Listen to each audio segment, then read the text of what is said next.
12일 KMA 뉴스브리핑입니다. 유방조직검사 방법인 맘모톰이 얼마 전 신의료 기술로 인정받았죠. 그런데 신의료 기술로 확정됐다고 해서 마음 놓고 시술해선 안 됩니다. 아직 급여인지 비급여인지 결정된 게 없어서 그렇습니다.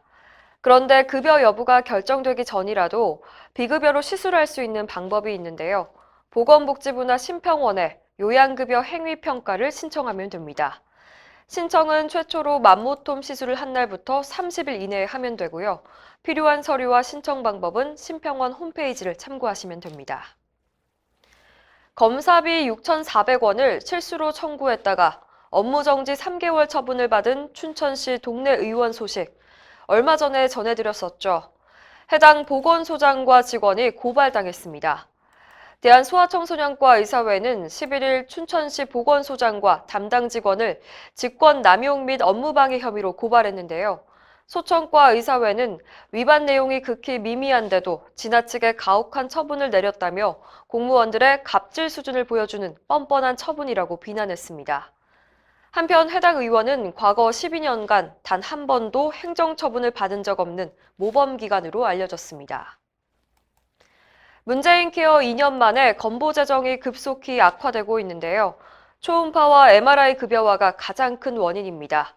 국회와 심평원 자료를 보면 초음파 검사 청구액은 문케어 발표 2년 만에 10배나 늘어나 올해 8월까지 2,306억 원에 달합니다.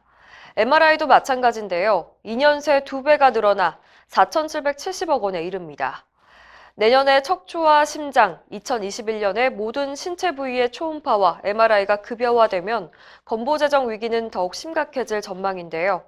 환자 입장에선 진료비가 낮아지니 좋은 거 아니냐 이렇게 생각할 수 있지만 실상은 그렇지 않습니다.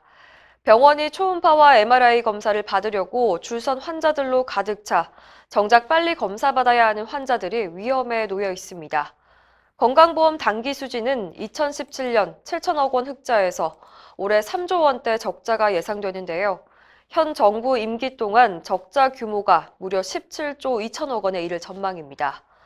건보 적자는 보험료 인상으로 이어져 고스란히 국민 부담으로 돌아오게 됩니다. 이처럼 건보 재정은 적자에 허덕이는데 정작 건보공단은 방만한 경영으로 논란을 빚고 있습니다. 공단의 관리 운영비는 최근 10년간 10조 7천억 원에 달하는데요.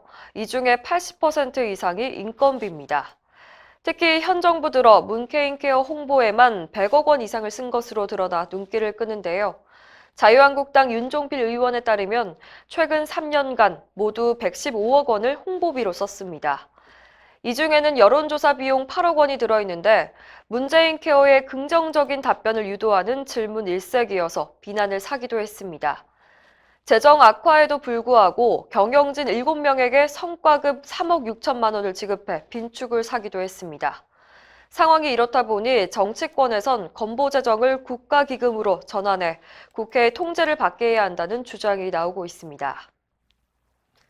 정부가 일방적으로 강행하고 있는 진료비 분석 심사에 대해 의료계의 비판이 끊이질 않고 있습니다.